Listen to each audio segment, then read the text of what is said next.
numéro Passé-Présent, l'émission de Philippe Conrad, et aujourd'hui un sujet très original.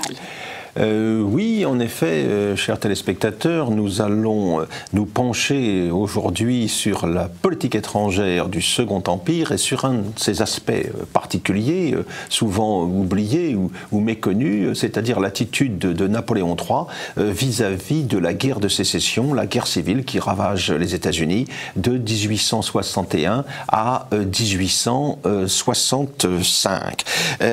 C'est une question évidemment un petit peu oublié parce qu'en matière de politique étrangère, on se souvient surtout de la politique italienne, de Napoléon III, de la guerre de Crimée, de l'expédition du Mexique, qui est d'ailleurs directement liée à la situation des États-Unis de l'époque. En fait, durant toutes les années 1850, les diplomates français en poste à Washington alertent Paris quant au danger d'une séparation, d'une crise au sein de l'Union américaine.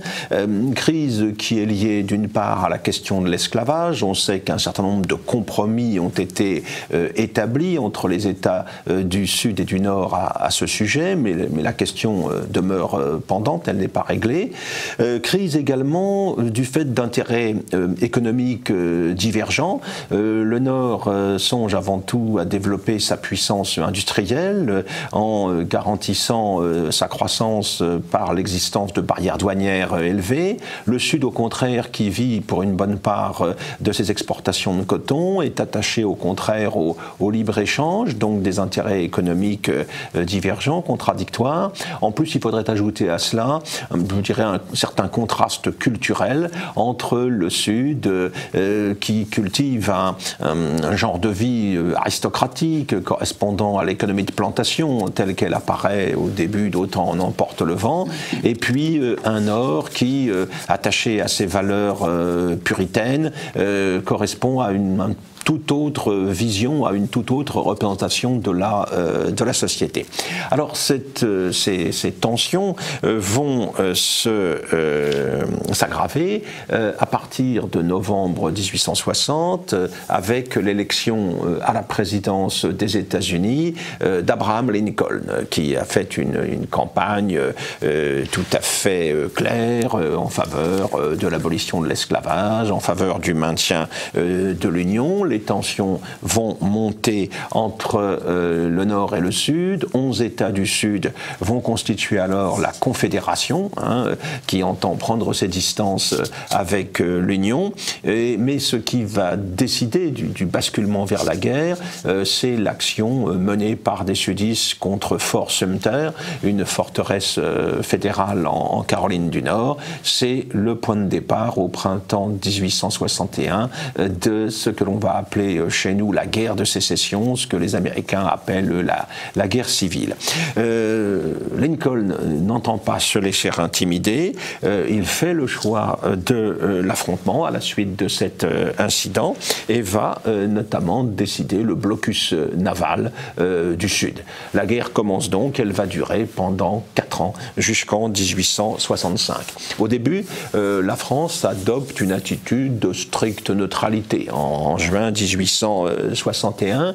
En même temps, la France reconnaît le droit de belligérance à la Confédération du Sud, ce qui est un point important en termes de statut, en cas de combat naval, par exemple, dans l'Atlantique, etc.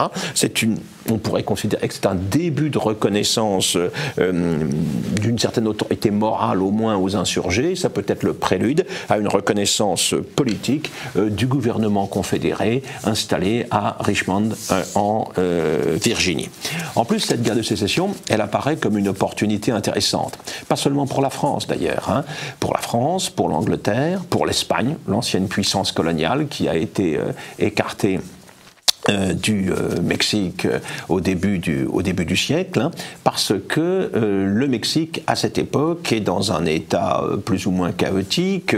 Il est confronté à une révolution très hostile, notamment à l'Église catholique, et les puissances européennes voient là l'occasion d'une intervention d'autant plus facile à mettre en œuvre que le grand voisin américain du Nord est plongé, lui, dans la guerre civile. Hein, ce grand voisin américain qui, par la voix de son président Monroe en 1823, avait lancé un avertissement aux puissances européennes: l'Amérique aux Américains, vous n'avez plus rien à faire dans le Nouveau Monde, à l'époque des guerres d'indépendance de l'Amérique latine. Donc il y a la perception d'une opportunité d'intervention nouvelle sur le continent américain à la faveur de tout cela. Ça va mener à l'expédition du Mexique. Hein. Les troupes françaises débarquent à Veracruz au Mexique en janvier 62, avec derrière cette expédition tout un projet politique de Napoléon III, c'est d'instaurer une monarchie catholique au Mexique,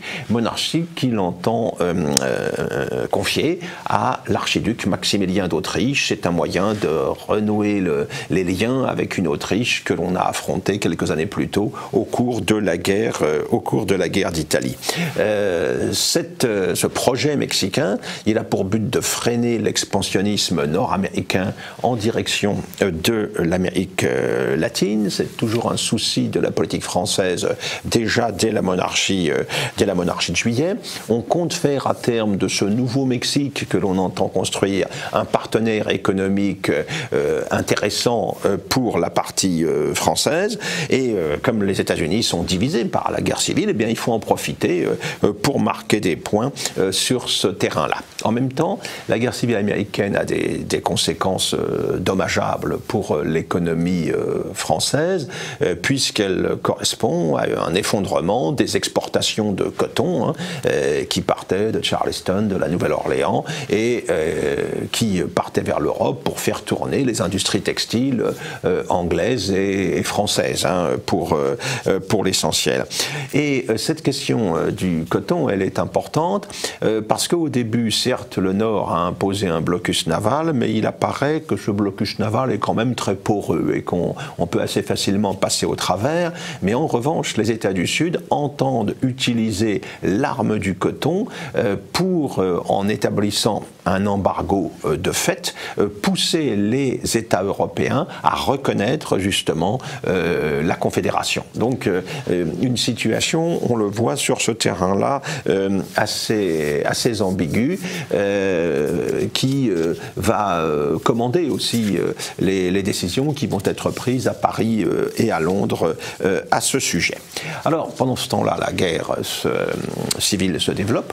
Au début, les choses se passent de manière un peu inattendue. Le rapport des forces, apparemment, était très favorable au Nord, hein, beaucoup plus peuplé, doté d'une capacité économique, industrielle très, très supérieure, face à des États du Sud qui avaient conservé une économie à dominante agricole. En réalité, il apparaît que les sudistes sont des adversaires plus redoutables que prévu, tout du moins la manière dont on voyait les choses depuis l'Europe. Hein. Une bonne partie de l'aristocratie militaire américaine, elle est sudiste, elle est virginienne notamment, et au début, les combats tournent à l'avantage des sudistes, hein, le fameux combat de Bull Run en particulier, où on voit les sudistes carrément menacer à un moment Washington. Donc il apparaît que la lutte risque d'être plus longue que prévu. Dans ce contexte-là, il faut tenir compte également d'un autre facteur, c'est l'intérêt que porte Napoléon III à la cause des nationalités. Il l'a déjà montré, hein, le congrès de Paris de 1856, qui concluait la guerre de Crimée avec la Russie, avait permis l'émancipation nationale de la Serbie d'une part, de la Roumanie d'autre part. On sait ensuite ce qu'a été l'engagement de Napoléon III en faveur de l'Italie, avec la guerre de 1859. Napoléon III conservait le souvenir de l'époque où il avait combattu au début des années 1830 lors de l'insurrection romagnole contre l'Autriche. C'était un homme qui était attaché à ce principe des nationalités. Il pensait qu'à travers lui, la France allait pouvoir retrouver en Europe un rôle politique, diplomatique de premier plan. Alors cette sensibilité, on la retrouve dans son attitude vis-à-vis du Sud. C'est une nation en devenir qui veut son indépendance à l'intérieur de cette Union américaine. Et bien tout ça c'est très bien et il est tout à fait disposé à se rallier à cette cause. Il croit d'ailleurs au début à la victoire des sudistes parce qu'il a le sentiment que tout ça va dans le bon sens en quelque sorte, un certain sens de l'histoire qui doit permettre l'émancipation des nationalités. Il se verrait très bien d'ailleurs, une fois ce nouvel État constitué, en protecteur de cette confédération, elle-même appelée à se poser en protectrice du Mexique tel qu'il l'imagine, avec Maximilien à sa tête. Il y a donc toute une construction intellectuelle là, qui entre en ligne de compte. De plus, le Sud est favorable au libre-échange. Or, c'est le choix de la France. Elle vient de signer en 1860 avec l'Angleterre un traité de libre-échange. C'est une raison supplémentaire pour soutenir la Confédération, alors que le Nord, on l'a dit, est attaché à un protectionnisme à l'époque tout à fait rigoureux. D'où un certain nombre d'initiatives de Napoléon III en faveur du Sud. En juillet 62, il rencontre John Slidell, le représentant de la Confédération en France. À partir de là, il contacte le gouvernement de Londres, un contact exploratoire pour savoir ce que l'on pourrait faire en faveur de la reconnaissance de la Confédération. En octobre, la France propose une médiation à la Grande-Bretagne et puis à la Russie, entre les deux belligérants, mais comme cette médiation propose un armistice et la levée du blocus, elle apparaît trop favorable aux confédérés et les nordistes, évidemment, refusent de suivre sur ce terrain-là. Alors, Napoléon III confirme, il laisse entendre que si l'Angleterre le suit, il est prêt à reconnaître le gouvernement de Richmond, le gouvernement sudiste. En janvier 1863, nouvelle tentative, mais là, la France désormais est seule, après l'échec de la tentative précédente. Un autre point également, dans le plus grand secret, les chantiers navals français de Saint-Nazaire et de Bordeaux construisent des bateaux pour le compte de la Confédération. Mais les Anglais en font autant à l'époque, ce qui semble marquer en quelque sorte la préférence de la France dans ce domaine. Mais l'Angleterre n'est pas disposée à s'avancer aussi loin. Elle est pour le maintien du statu quo. Palmerston, qui est aux affaires en Angleterre, déteste de toute manière la France. Ça, c'est une donnée permanente. Et donc, les Anglais maintiennent une neutralité tout à fait prudente. On les verra d'ailleurs très rapidement abandonner l'aventure mexicaine, et puis laisser les Français se débrouiller avec cette expédition visant à instaurer une monarchie catholique à Mexico. Il y a un autre point qui est important, c'est l'attitude de deux ministres français des Affaires étrangères, Édouard Touvenel le premier, Édouard Drouin de Lhuys le second, qui en fait vont discrètement torpiller en fait les initiatives de Napoléon III et aller contre ses intentions, contre ses souhaits. Pour quelles raisons? D'abord, il s'agit de conviction. Touvenel est contre les sudistes parce que il est contre en principe l'esclavage. La France a aboli l'esclavage en 1848, on le sait, sous la Seconde République. L'opinion s'est largement ralliée, bien sûr, à cette mesure. Le maintien de l'esclavage dans les États du Sud est perçu comme une des causes principales de la guerre. C'est loin d'être la seule, en fait. Et de ce fait, en France, il y a tout un courant qui est favorable à l'abolition, qui va être favorable naturellement au Nord. Drouin de Lhuys, lui, c'est pour d'autres raisons. Il est par principe attaché à la stabilité de l'ordre international. Il voit dans ce bouleversement territorial politique qui s'annonce la source de difficultés imprévisibles, et donc il est également plutôt hostile au Sud. Donc pour des raisons différentes, ces deux ministres qui se succèdent vont être opposés à une reconnaissance du gouvernement de Jefferson Davis. Et ils vont chercher à convaincre Napoléon III de ce qu'ils pensent eux-mêmes de la question. Ils font valoir qu'avant le début de la guerre, les États les plus expansionnistes aux États-Unis, ce sont justement les États du Sud. C'est normal quelque part. Ils sont pour, par exemple, l'annexion de Cuba, qui est encore espagnole à l'époque. Ils ont souhaité l'annexion de toute une partie du Mexique 20 ans plus tard, tôt lors de la guerre qui s'est terminée en 1848. Hein. Et donc rien ne garantit que cette nouvelle confédération, ce nouvel État, s'il voit le jour, ne sera pas moins gourmand que l'Union dont on craint l'expansionnisme. Hein. De plus, la culture du coton épuise les sols, il faut constamment de nouvelles terres, et on peut être confronté là à une dynamique d'expansion qui va se confirmer. En plus, l'embargo de fait sur le coton qu'ont établi les États du Sud pour disposer d'un moyen de pression, d'un moyen de chantage pour se faire reconnaître, c'est quelque chose qui n'a pas grand sens, si l'on veut, parce que le blocus naval nordiste au fil du temps se renforce de plus en plus, ce qui fait que de toute manière, le coton du Sud, on risque de ne pas l'avoir. Hein. Et enfin, on fait valoir que le poids économique du Nord est quand même très supérieur et que dans la perspective du développement des échanges à venir, il faut également compter avec cela. Enfin, ces ministres font valoir que l'expédition du Mexique est mal engagée, que dans la durée, eh bien, une fois la guerre civile américaine terminée, on aura bien du mal à poursuivre cette entreprise bien loin de l'Europe, bien loin de la France, avec des chances de la mener à son terme. Et de toute manière, les diplomates du Quai d'Orsay sont convaincus qu'au bout du compte, c'est le Nord qui l'emportera. Et même en admettant que militairement, les sudistes réussissent à tenir, voire à vaincre les troupes du Nord, eh bien, ils sont convaincus qu'il y aura un nouveau pacte fédéral renégocié qui s'établira parce que la confédération seule, isolée, selon eux, n'est pas viable. Hein. Et puis, la question de l'esclavage plombe en quelque sorte la cause du Sud, selon eux. Alors du coup, ils vont un petit peu saboter en douce la politique de Napoléon III. Vous avez Touvenel qui oublie de parler avec son homologue anglais de la question en 1862, malgré les instructions de l'empereur. En janvier 63, Drouin va faire une proposition de médiation, mais en oubliant les avantages qui avaient été accordés précédemment au Sud.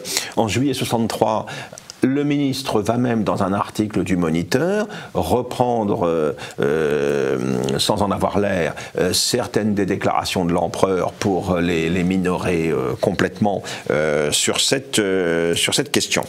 La même année, 63, en septembre, le ministère va s'efforcer de priver le Sud des bateaux qui avaient été construits et qui lui étaient normalement destinés, en cherchant de nouveaux clients pour les bâtiments en question. Donc, on le voit, la diplomatie française, en fait, va contre les intentions ou les préférences ou les sentiments de l'empereur. Ce qui pose d'ailleurs la question du poids réel de Napoléon III dans la décision politique, et notamment en matière de politique extérieure durant cette période, face à des ministres qui ont des vues divergentes par rapport à l'évolution des choses.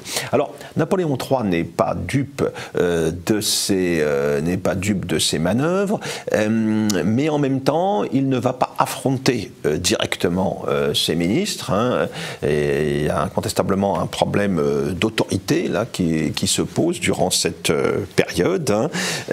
Il va les contourner, il va s'adresser directement aux ambassadeurs concernés, il va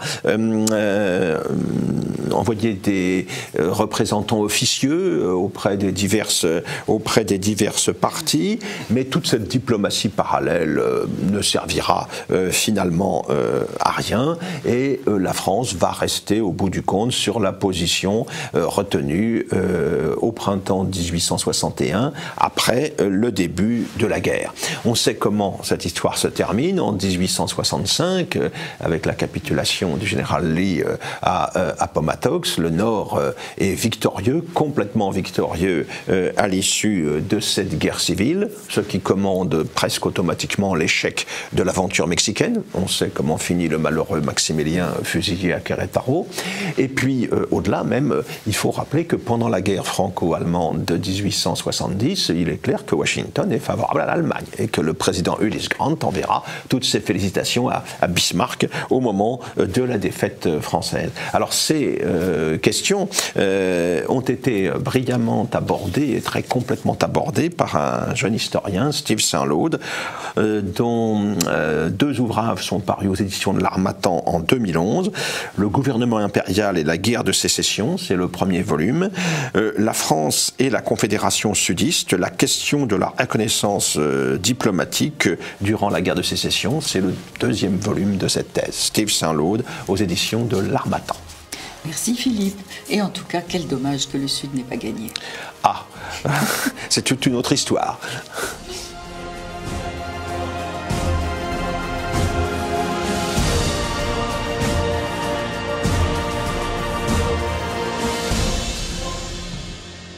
Je vous emmène au XIVe siècle, dans le Dauphiné.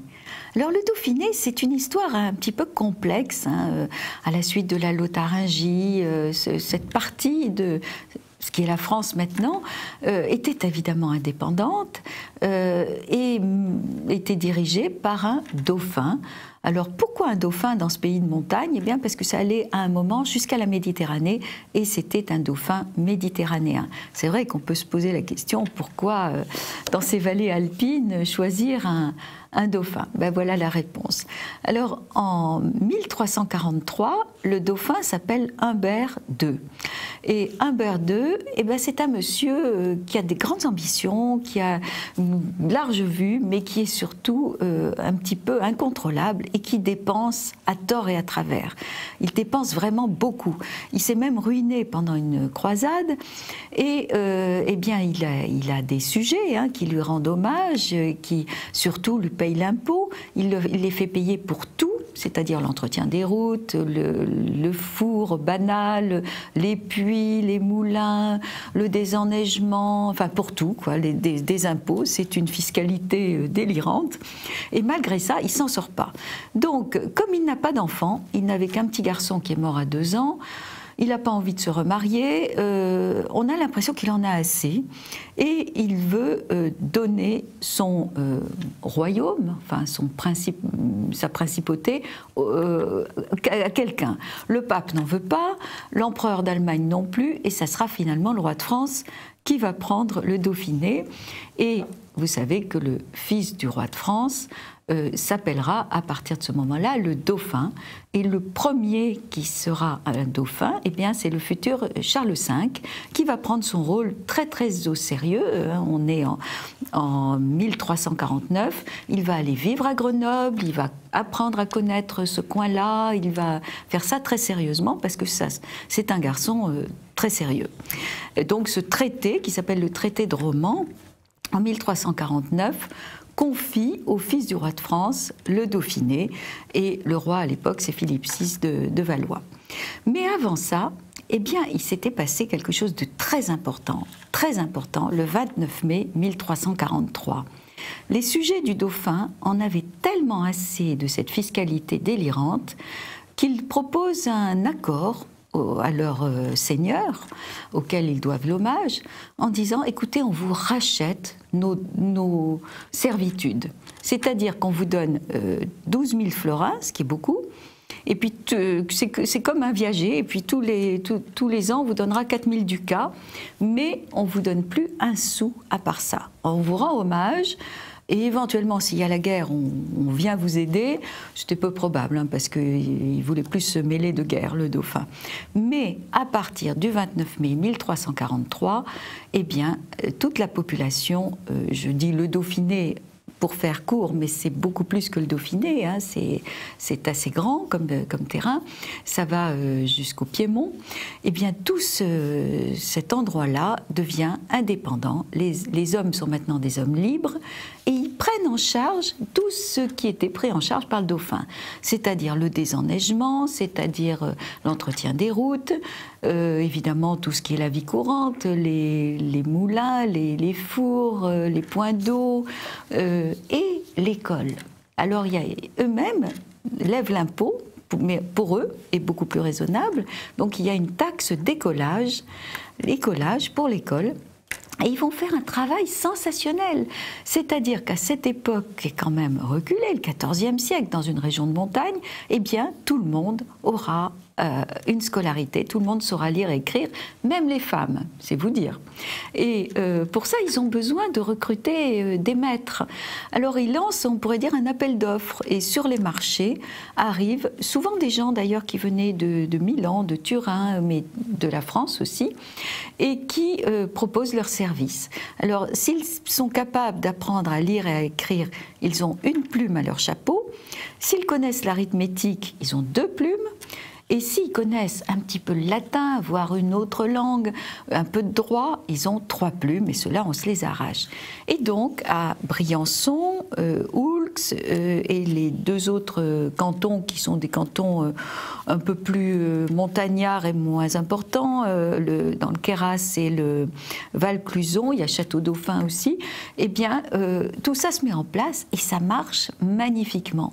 Les élèves se réunissent tous les jours, ils travaillent, l'école devient obligatoire. C'est incroyable quand on voit le reste de l'Europe à l'époque. Tout ça se passe très bien. Les cols sont désenneigés, le col du Lautaret, vous imaginez. Et puis, ben voilà, tout se passe bien. Alors on a dit que c'était la République des Escartons. En fait, c'est pas vraiment une république. C'est plutôt une, comment on dirait, une communauté de communes aujourd'hui. Vous voyez, ils mettent ensemble tous leurs problèmes. Ils élisent un consul une fois par an. Et attention, le consul ne peut pas dire non et il est responsable sur ses propres biens. Ce qui fait qu'il a intérêt, évidemment, à être honnête. Il y avait eu quelques essais comme ça en Suisse et puis la Ligue hanséatique aussi. Mais la République des Escartons, sans faire de bruit, va fonctionner à merveille pendant des siècles. Simplement, en 1713, eh bien, il y a le désastreux traité d'Utrecht, où la France perd la Savoie, en gros. Très exactement, le texte dit tout ce qui est l'eau pendante du côté du Piémont. Donc la République des Escartons est coupée en 2, la France d'un côté et le duché de Savoie de l'autre. Mais ça continue quand même, ça continue. Et il va falloir attendre la Révolution qui... Pourtant, ça aurait dû leur plaire. Ça aurait dû leur plaire, des gens qui étaient des hommes libres depuis le XIVe siècle, qui se géraient eux-mêmes. Ça se passait bien, personne n'allait les ennuyer. C'était une communauté de communes qui était devenue prospère. Il y avait quand même plus de 30 000 personnes. Eh bien non, la Révolution... Eh bien, comme toujours, quand il y a quelque chose qui marche mais qu'ils n'ont pas créé, ils veulent le détruire et ils mettent fin à l'expérience. Fin de la République des Escartons qui doivent rentrer dans la République française, ce qui est quand même fort dommage. Alors, vous pouvez toujours voir dans un musée du côté de Briançon la grande charte du 29 mai 1343 qui est écrite à la main, bien sûr, et qui est très longue. C'est un long parchemin qui détaille tous les droits de la nouvelle République des Escartons, et puis tous les devoirs. Bon, ils doivent encore l'hommage au dauphin, voilà, ça se passera bien. Alors cette incroyable charte, qui est très bien écrite, très bien rédigée, est gardée dans un meuble tout à fait spécial qui s'appelle une garde-robe. Il y a 7 clés. Alors, une pour le dauphin, et 6 pour les escartons. Il y avait 6 cantons à l'époque, et donc personne ne peut l'ouvrir si on n'est pas tous ensemble. Et ça, vous pouvez encore le voir. C'est quand même quelque chose d'absolument unique, cette expérience d'escarton.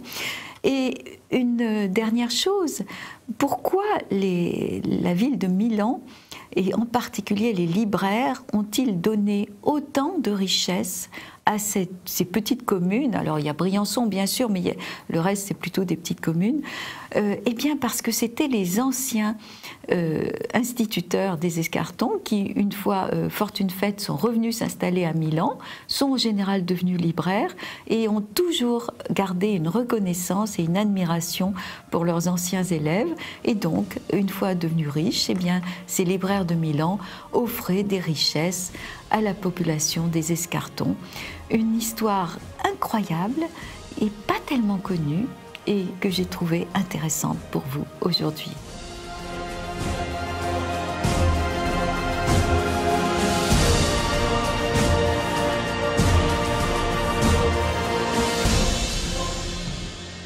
Nous recevons aujourd'hui Madame Lina Mur-Némé pour l'ouvrage qu'elle vient de publier aux éditions Salvator, Fatwa et caricature, la stratégie de l'islamisme. Alors Madame Mur-Némé est une universitaire libanaise qui... franco-libanaise, pardon, qui s'intéresse particulièrement au phénomène islamiste, qui réagit face à ce phénomène islamiste et de belle manière avec cet ouvrage qui permet de comprendre beaucoup de choses quant à la genèse de ce courant, de ce mouvement, dans un Occident, dans une France, il faut bien le dire, assez désarmée sur ce point, puisque au fil du temps, on a complètement négligé cette réalité-là et en même temps la menace qu'elle pouvait représenter. Les choses malheureusement ont changé dans les conditions que l'on sait depuis quelques semaines. Il était donc tout à fait opportun et utile d'inviter Madame Mur-Némé à nous parler justement de la genèse de ce courant islamiste. Cet islamisme criminel qui s'est manifesté, évidemment, il ne tombe pas du ciel, hein, ce n'est pas une création soudaine qui a poussé un certain nombre de gens à venir massacrer nos concitoyens il y a quelques semaines. Il faut, comme d'habitude, se tourner vers l'histoire, il faut se tourner vers le passé, un passé plus ou moins lointain d'ailleurs, pour comprendre ce qui est en train de se dérouler. Et de ce point de vue, Madame Mur-Némé, je crois que vous mettez particulièrement bien en lumière deux choses. Le rôle, d'une part, de la tradition wahhabite au sein de la tradition sunnite, et puis d'autre part, le rôle des frères musulmans. Alors, comment faire la part des choses entre ces deux courants qui apparaissent à des époques différentes, qui peuvent donner l'illusion, dans le cas des frères musulmans, d'une création, d'une émergence tout à fait contemporaine, correspondant à une sorte de modernisation de l'islam ou de l'islamisme. Comment, en bonne spécialiste de ces questions, est-ce que vous pouvez nous présenter les choses ? Le wahhabisme est né il y a quelques générations, disons au XVIIIe siècle, de la rencontre d'un prédicateur, Abdel Wahhab, et d'un prince, Ibn Saoud. Et les deux ont décidé, chacun, d'épauler l'autre. Le prédicateur disait aux gens que le prince était élu d'Allah, et le prince était élu d'Allah parce qu'il avait promis à Abdel Wahhab d'imposer la doctrine wahhabite, qui est une sorte de retour aux sources, comme les a codifié Ibn Taymiyyah, un ouléma médiéval qui a vécu en Syrie, qui n'était pas syrien, mais qui a vécu en Syrie. Et qui était lui-même l'héritier de l'école juridique hanbalite au sein de l'islam, qui était l'école juridique la plus radicale, la plus fondamentaliste, et qui, pendant très longtemps dans l'histoire de l'islam, n'a joué qu'un rôle relativement marginal. D'ailleurs, le wahhabisme, on le voit bien jusqu'au début du XXe siècle, c'est quelque chose qui se réduit finalement à l'espace de la péninsule arabique, et il faut finalement des circonstances politiques particulières pour que ça prenne l'ampleur que l'on sait à partir de la victoire des Saouds. Non, il ne se réduit pas à la péninsule arabique. Il y a plusieurs pays qui... Ce n'est pas seulement l'Arabie saoudite, c'est aussi le Qatar. Et les mouvements... Par exemple, en France, il est en train de s'aimer, le wahhabisme, à l'aide de la littérature qui est propagée avec l'argent saoudien et l'argent qatari et l'argent de certains autres pays. Et cette littérature-là, donc j'ai mis ici des facsimilés. Alors attendez, je vais le tenir comme ça. Des facsimilés. Bon, oui, là, je tombe sur une page. Le cheikh El-Jazairi, il est obligatoire de mépriser les chrétiens et les juifs. Traitement des chrétiens et des juifs après qu'on ait pris leur pays. Ils doivent se distinguer par les habits ou autres signes distinctifs et ne pas être, etc. On ne se lève pas pour eux, on ne les salue pas les premiers et on ne leur réserve pas la place d'honneur dans les réunions. Et il leur est interdit d'édifier des temples postérieurs à l'islam ou de les restaurer. On ne doit pas élever d'églises en pays d'islam ni les restaurer. C'est-à-dire, une fois qu'ils auront pris votre pays, ils appelleront ça pays d'islam, vous n'aurez plus le droit de construire des églises. C'est la dimitude, c'est ce qu'on dit, c'est-à-dire on devient des sous-citoyens. C'est ce qu'impose Daesh actuellement. Oui. Mais donc c'est pour vous dire que le wahhabisme n'est pas restreint à la péninsule arabique. En France, il y a un grand pourcentage, surtout chez les jeunes, qui est pour l'installation du califat en France. C'est ça le wahhabisme. Oui. Donc mais je veux dire que c'est un phénomène relativement récent et que c'est lié en fait au succès politique des Saouds. L'expansion générale que ça a pu prendre pendant très longtemps jusqu'au 19e siècle, ça reste limité au désert de la péninsule arabique. C'est la victoire des Saouds contre les Hachémites de la Mecque, du Hedjaz, au début du XXe siècle qui donne à ce wahhabisme toute son expansion, toute sa dynamique. Les Hachémites, faites attention, il y a quelque chose que vous dit la propagande des historiens, entre guillemets. Le livre que je prépare à ce sujet montre que ce n'est pas le cas. Et le précédent livre que je viens de sortir, avant celui-là. Non, les Hachémites ne sont pas du tout modérés. En tout cas, le shérif de la Mecque avait imposé la charia, on coupait la main pour un œuf volé, tous les châtiments légaux, comme fait maintenant l'Arabie. C'était une dispute entre deux intégristes, le shérif Hussein et Ibn Saoud. Non, il n'y avait pas de différence dans la façon d'appliquer la loi. Dans la façon d'appliquer la charia. C'est comme de vous dire aujourd'hui Daesh et Nusra. Il n'y a pas de différence, c'est une différence politique. Oui. Et les deux voulaient le califat, chacun voulait son propre califat. Oui. Alors, il y a donc la source wahhabite de l'islamisme actuel. Il y a aussi la source que représentent les frères musulmans égyptiens, qui est différente. C'est les années 1920 en Égypte que se formule la doctrine des frères musulmans. Est-ce qu'on peut établir une distinction entre cette idéologie des frères musulmans et le wahhabisme? C'est la même idéologie. Les deux sont wahhabites. Les frères musulmans se réclament aussi d'Abd el-Wahhab. Et les frères musulmans n'auraient pas été lancés à l'échelle mondiale, en tout cas pas en Europe, où ils sont représentés en France par l'UOIF. Ils ne seraient pas lancés en Europe si l'Arabie saoudite ne les avait pas financés. L'Arabie saoudite a commencé par les introduire dans ses universités. Et dans les universités saoudiennes, ils ont enseigné leur doctrine qui est la même que celle de l'Arabie. D'ailleurs, c'est pour ça qu'elle les a amenés. Et imaginez-vous que Oussama Ben Laden qui était un étudiant en ingénierie, avait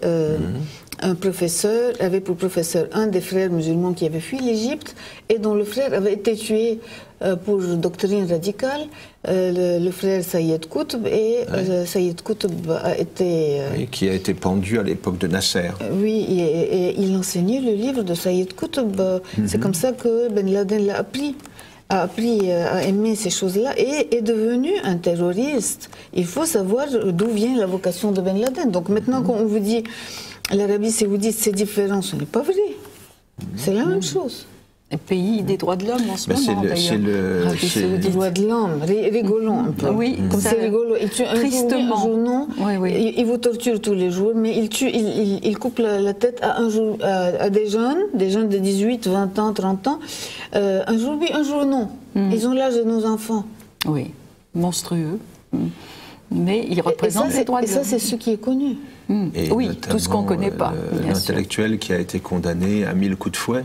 Raif Badawi, voilà, oui, ça. D'ailleurs je lui consacre un chapitre ici pour dire qu'est-ce qu'il a fait de tellement mal. Oui, bon, ce qu'il a fait de tellement mal, c'est de demander qu'on construise des églises en Arabie, qu'on donne le droit aux chrétiens de construire des églises, de la même façon que les chrétiens leur donnent le droit en Occident de construire des mosquées.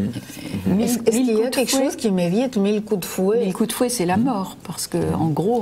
Non, ça va être en plusieurs fois. En plusieurs fois. Ça va être étalé. Pour qu'il ait le temps de guérir. Et sur 20 semaines, ça veut dire qu'en 20 semaines d'angoisse, de douleur. Quelle horreur. Il y en a une déjà qui a été appliquée. C'était 2 jours avant la manifestation de Paris conduite par François Hollande pour appuyer la liberté d'expression de Charlie Hebdo ou d'autres, si vous voulez. C'était le principe de la liberté d'expression, mais ce n'était pas celle de Raif Badawi, parce qu'il avait invité l'Arabie Saoudite à participer à cette manifestation et le représentant du roi a défilé au second rang. On doit avoir des raisons très économiques pour être aussi gentil avec eux, je pense. Mais ces frères musulmans, ils sont notamment représentés en Europe par un porte-parole très, très médiatique qui remporte sur ce terrain un certain succès, c'est Tariq Ramadan, qui dispose incontestablement de capacités de séduction, parce que c'est un esprit brillant, qui s'exprime avec beaucoup d'aisance. Et comment peut-on le cerner? On se fâcherait. Comment peut-on le cerner, ce personnage? Bon, d'abord, c'est un menteur. Moi, je le prouve dans ce chapitre. Et puis, vous avez parlé, j'aurais voulu que la caméra montre cette photo quand vous disiez qu'il a un air séducteur. Oui. Il a effectivement un air séducteur. Et il est... Et je pense qu'une partie de sa séduction est un peu artificielle. Je pense que quand il fait des conférences, il amène des claques. Il amène des gens pour l'applaudir et pour huer les autres. C'est bien parce que sinon, ce qui m'est arrivé n'est pas logique. Il n'est pas logique qu'il mente en prétendant qu'un certain hadith ne se trouve pas dans le recueil principal de hadith vénéré par les sunnites, qui est le Sahih Bukhari, qu'il prétende que ce n'est pas dedans, alors que toute la salle sait que c'est dedans. Et que dit ce hadith? Il dit que Mahomet a épousé... attendez, je vais vous lire ce qu'il dit tout exactement, parce que je l'ai mis ici en photocopie, juste pour prouver qu'il ment. Aïcha a dit, j'avais 6 ans quand le prophète m'épousa, nous nous rendions à Médine, etc. J'avais perdu mes cheveux, mais ils repoussèrent abondamment et arrivèrent jusqu'au coude. Ma mère, Rouman, vint me trouver tandis que j'étais sur une balançoire entourée de mes compagnons. Elle m'appela et je me rendis à son appel sans savoir ce qu'elle voulait de moi. Elle me prit la main et me fit rester sur la porte de la maison jusqu'à ce que ma respiration haletante se fût calmée. Elle prit alors un peu d'eau, m'en frotta le visage et me fit ensuite entrer dans une maison, dans la maison où se trouvaient des femmes des Ansar qui me dirent « À toi le bonheur, la bénédiction ».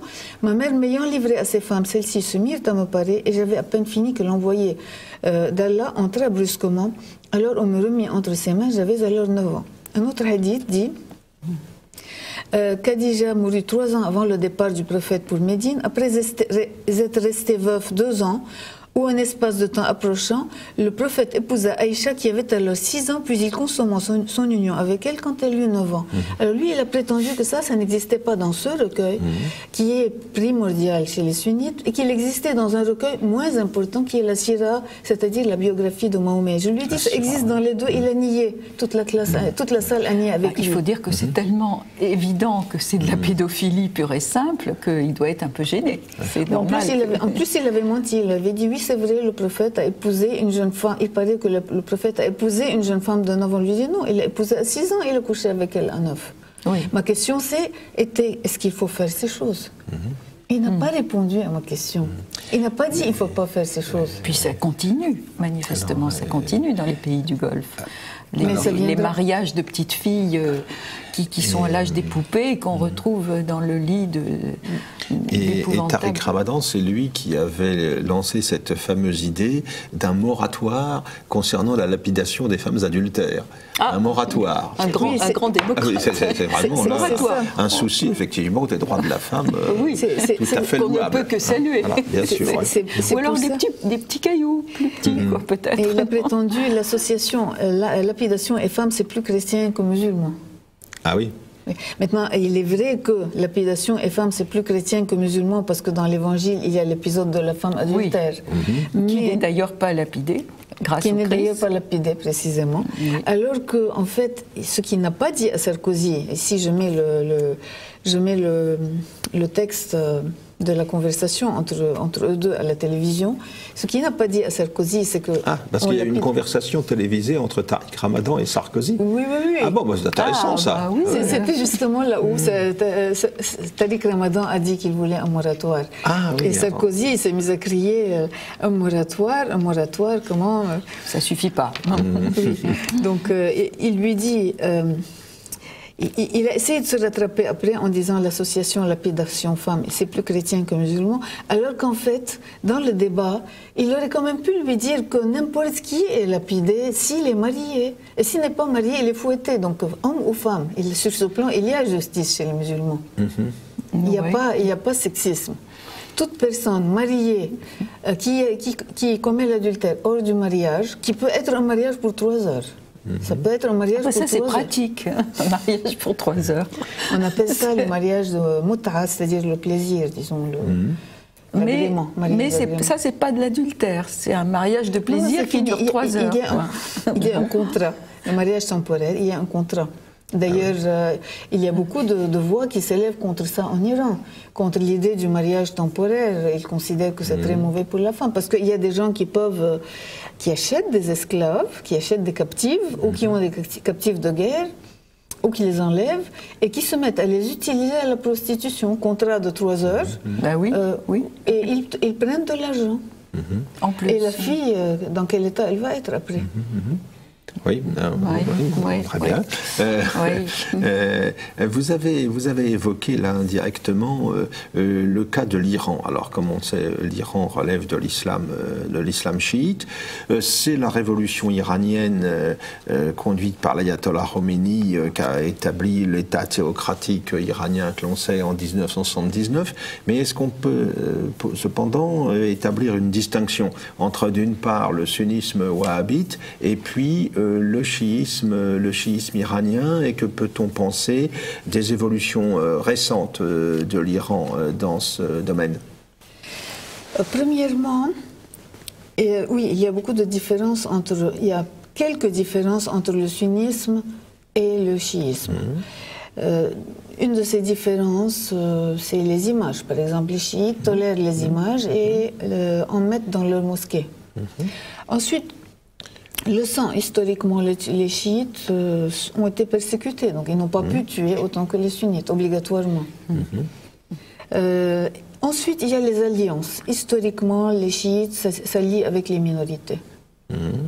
Et ça, ce n'est pas moi qui le dis, c'est Ibn Taymiyyah. C'est une chose que nous voyons. Au Liban, en Syrie, ils sont alliés avec les minorités, et l'Occident est contre eux et contre les minorités. L'Occident est en train de soutenir les mouvements, les pires mouvements, Daesh, Nusra. Au début Daesh, maintenant c'est Nusra. Al-Qaïda avant, puis contre Al-Qaïda, ils ont soutenu Daesh, contre... Mais Daesh, c'est Al-Qaïda. Mais ça c'est l'héritage de l'alliance américano-saoudienne telle qu'elle s'est établie au cours du siècle dernier, dans le contexte pétrolier que l'on sait, dans le contexte de la guerre froide, et résultat, l'Amérique a soutenu de fait l'islamisme sans anticiper du tout, sans mesurer du tout ce que pouvaient en être les conséquences. Le meilleur exemple, c'est Ben Laden, qui était un agent de la CIA en Afghanistan. Oui, mais ça a coûté des millions de vies humaines, ça. Bien sûr. Bien sûr. Mais c'était réveiller un dragon qu'on qu'on peut plus tuer maintenant. Oui, mais maintenant, ils sont en train de faire pire. Ils sont en train maintenant de bombarder Daesh. Et l'Occident est en train de s'allier à Nusra. Ils vous disent Nusra c'est bien, mais comment est-ce qu'ils vous ont averti que Nusra, quand Nusra c'est proclamé Nusra, et c'est proclamé en même temps Al-Qaïda Syrie? Ils ne vous ont pas averti. Est-ce que Hollande le dit? Il ne le dit pas. Mais vous, en tant qu'historien, vous n'avez qu'à faire quelques recherches. Vous verrez que le jour où ils se sont proclamés sous le nom de Al-Nusra, ils ont dit nous nous appelons également Al-Qaïda Syrie. Bien sûr. Oui. Ils sont Al-Qaïda. Ils ne se sont proclamés comme Al-Qaïda Syrie au grand jour que quand Daesh a passé la frontière syrienne et qu'elle est entrée en Syrie. Mais Daesh, c'est Al-Qaïda Irak. C'est Al-Qaïda Irak où Zarqawi a utilisé comme stratégie pour créer une guerre civile, pour pouvoir prendre le pays, de monter les sunnites contre les chiites en tapant sur les uns au nom des autres, et de cette façon pour provoquer des vendettas. Et il veut utiliser la même stratégie en Occident. Et alors aujourd'hui, entre Zarqawi d'un côté et al-Baghdadi qui représente Daesh à Mossoul, quelles sont les relations? Est-ce qu'il y a un réel antagonisme ou est-ce que c'est fin? Quelles sont les relations entre ces deux visages de l'islamisme sunniste combattant? Zarqawi, d'abord, c'était un bandit de droit commun, jordanien. Ouais. Il n'était même pas irakien. C'est lui qui a monté Al-Qaïda Irak de cette façon-là. Et quand il est mort, après sa mort, tout le monde s'est réclamé de lui, en tout cas en Irak, y compris Baghdadi. Baghdadi aujourd'hui se réclame de Zarqawi, que les Américains ont tué il y a quelques années dans un raid aérien. Est-ce qu'ils lui ressemblent? Ils ne sont pas très différents l'un de l'autre. Ils se réclament de lui et ils se ressemblent. Lui, Ben Laden, etc. Ceux qui sont morts avant, on se réclame d'eux. Ceux qui sont en même temps des rivaux, on ne se réclame pas d'eux, c'est comme ça. D'accord, d'accord. En fait, il y a de fait un tronc commun qui aboutit à ce phénomène de l'islamisme djihadiste combattant que l'on a aujourd'hui. Il y a une source commune à tout ce phénomène, à l'évidence. Hein. Oui, mais je l'ai dit tout à l'heure et je vais vraiment le répéter. Parce qu'il est important de se le rappeler, mais Al-Qaïda et Daesh et Nusra et même Al-Jaysh al-Hurr, contrairement à ce que prétendent les chefs d'État occidentaux pour les besoins de leur politique, c'est la même chose. Même le Jaysh al-Hurr, vous savez, le Jaysh al-Hurr, c'est-à-dire l'armée syrienne libre. C'est eux qui ont commencé. La quoi? J'ai pas compris. Armée syrienne libre. L'armée syrienne libre. C'est eux qui avaient commencé la révolution en Syrie et ensuite la majorité de leurs effectifs sont passés à Nusra. Mais en fait, c'est eux qui ont fourni le type qui a mangé un cœur humain. C'est eux qui ont fourni donc le cannibale. C'est eux qui ont fourni la plupart des décapitations avant que l'armée syrienne ne commence. Non, c'est eux qui ont commencé. Ensuite, récemment, je ne sais pas qu'est-ce qu'ils ont fait d'horrible. Non, c'est la même chose. C'est la même stratégie. Mais l'Occident aime bien dire jette tel contre tel. C'est comme de dire j'aide dans le Boko Haram, j'aide l'ennemi du fondateur du Boko Haram. Mais non, vous êtes en train de fortifier un monstre. Et quelle est l'importance du nom du type qui est en haut? L'essentiel, c'est le monstre lui-même. Bien sûr. Certainement. Vous ne combattez pas un monstre en vous alliant à un autre monstre. L'idée de Churchill, le m'allier au diable contre Hitler, ça ne va pas, ça. Et il a fortifié Staline, qui a tué beaucoup plus que Hitler. C'est vrai. Et alors, donc, on sait quelles sont les conséquences dramatiques pour le Moyen-Orient de tous ces événements des dernières années, la manière dont les fameux printemps arabes ont débouché sur des catastrophes de grande ampleur. Mais comment voyez-vous la menace concernant l'Europe, puisque là, nous sommes maintenant en première ligne dans cette affaire, face à ce défi islamiste. Comment évaluez-vous la situation des pays européens et notamment de la France, oui. dans les mois ou les années qui viennent? Oui, non, je ne suis pas optimiste. Bon, premièrement, il est faux de dire que la France est le plus grand ennemi de Daesh. Ça, c'est ce que j'entends souvent dans les médias, c'est faux. La France est un ami de Daesh dans la mesure où la France finance, je parle de la politique française, où la France tolère les financiers de Daesh en France et qu'elle leur tend le tapis rouge. C'est-à-dire l'Arabie Saoudite, le Qatar, certains États du Golfe. Certains États aussi d'Afrique du Nord. D'Afrique du Nord, c'est-à-dire l'Algérie, le Maroc. Le Maroc finance l'islamisme en France. Pourtant, le roi a l'air... Peut-être pas Daesh, mais... Le roi... Il finance comment dire, la cause musulmane en France, mais pas le... Il finance aussi l'islamisme pour ne pas être débordé chez lui par les islamistes. Oui. Et il dit que les musulmans rentreront toujours en terre d'islam, donc il cherche à les contrôler ici. Et c'est pour ça que quand il y a eu l'affaire du voile, alors que les petites filles, alors que le père et les petites filles, sûrement inspirées par le père, dans l'affaire des filles voilées de Creil, elles avaient refusé de façon absolument définitive d'ôter le voile. Elles l'ont ôté sur ordre du roi du Maroc. Du roi, oui. D'accord. Moi, je pensais qu'il avait au contraire un rôle... modérateur, oui. Donc encore une illusion qui s'est... Il est obligé d'avoir ce rôle-là, si on le prend politiquement. Moi, évidemment, je n'approuve pas ces choses. Politiquement, parce qu'il y a justement un mouvement islamiste très fort. Il y a une forte opposition islamiste au Maroc, oui. Donc il faut la contenir en faisant des concessions. Oui. C'est ce qu'avait fait déjà en Tunisie Ben Ali par rapport à l'époque de Bourguiba, qui était un nationaliste arabe laïque. Et déjà sous Ben Ali, on avait laissé davantage les mains libres à toute la revendication musulmane, islamiste. C'est ce qu'a fait aussi en son temps Moubarak en Égypte, d'une certaine manière, pour acheter le calme en quelque sorte, par rapport à un courant des frères musulmans extrêmement puissant et très implanté socialement. Oui, mais je voudrais vous dire quelque chose au sujet de l'Égypte. C'est que maintenant, on vous dit que si, c'est très bien, c'est très modéré, mais moi, j'ai posé une question et je la repose. Est-ce qu'il a supprimé la loi qui dit que si un musulman change de religion, il faut le tuer? Non, il ne l'a pas supprimé. Ah oui. Et cette loi a précédé l'arrivée de Morsi, le représentant des frères musulmans. Elle existait en Égypte déjà depuis l'époque de Moubarak. Depuis plusieurs années, oui. Voilà. Mais est-ce qu'elle était en vigueur à l'époque de Nasser, par exemple? Non. Non, sûrement pas. Non, on était là dans le scénario, dans la séquence d'un nationalisme arabe qui se voulait moderniste. Nasser, attention, Nasser a travaillé beaucoup à islamiser l'Égypte, mais d'une autre façon. À islamiser l'Égypte. Oui, mais il s'est pourtant façon. dressé contre les frères musulmans. Saïd Qutb, c'est lui qui l'a fait pendre. Non, il était un frère musulman, il était issu des frères musulmans. Oui. C'était un des officiers frères musulmans de l'armée égyptienne, et il leur a dit un jour, je ne peux pas imposer, vous ne pouvez pas imposer aux officiers de ne pas aller dans les cabarets et de ne pas et d'obliger leurs femmes à se voiler. Nous allons perdre beaucoup d'éléments.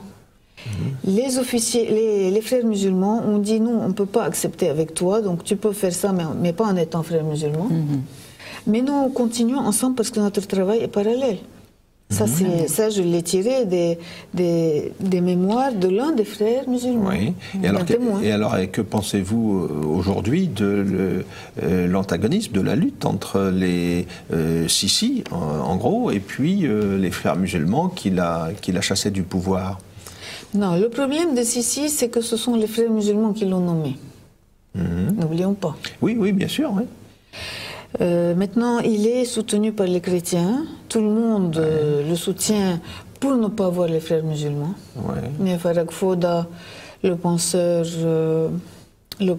égyptien musulman qui a défendu les Coptes, comme l'a écrit Jean-Pierre Prononcel-Hugo, Farag Fawda, qui a écrit beaucoup de livres dénonçant beaucoup de choses sur l'islamisme, lui-même a écrit qu'il pouvait y avoir des répercussions, des retours de balancier. Et ça, c'est une chose qu'on peut craindre aujourd'hui en Égypte. Oui. C'est-à-dire qu'éventuellement un retour des frères musulmans.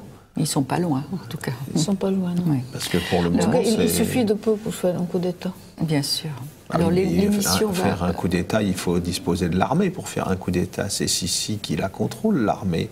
Pour le moment. Ça paraît difficile quand même comme scénario, ça. C'est si le contrôle, mais qu'est-ce que vous avez dans le souterrain? Vous vous rappelez, vous vous souvenez quand Jean-Pierre Péroncel Hugo a été chassé par Sadat d'Égypte? Il était le correspondant du Monde pour le Proche-Orient. Il a été chassé par Sadat d'Égypte. Pourquoi? Après, il est allé au Liban. Pourquoi est-ce qu'il a été chassé? Parce qu'il avait dénoncé, il avait prouvé, ou bien il avait dit, il suffisait que quelqu'un comme lui dise pour que ce soit, ça se répande. Public, oui. Oui. Il avait dit que les frères musulmans recrutaient dans l'armée égyptienne. Quand est-ce qu'il a dit ça? Oui. Est-ce que ça s'est arrêté depuis? Oui, et puis Sadat, il a été mal inspiré parce que c'est le complot des frères musulmans qui a abouti à son assassinat ensuite. Oui, mais Sadat a ouvert la grande porte aux frères musulmans. Merci beaucoup, Madame Murneme, pour tous ces éclairages très heureux de vous avoir tout à fait intéressants sur le Proche-Orient et puis sur cette impressionné montée par de votre l'islamisme. courage, parce que vous prenez des risques personnels. Je crois qu'il faut le rappeler. Hein. Nous, on est bien tranquilles là, mais vous, vraiment, vous prenez des risques. Donc moi, je rappelle votre livre qui est, on peut dire, essentiel, si on veut comprendre, Fatwa et caricature, la stratégie de l'islamisme. Bravo pour votre combat. Aux éditions Salvator. Aux éditions Salvator. Et j'espère que vous reviendrez nous parler encore, parce que c'est passionnant et très courageux. Et bravo qu'une historienne libanaise vienne nous expliquer des choses. Merci, madame. Et puis, chers amis, à la semaine prochaine.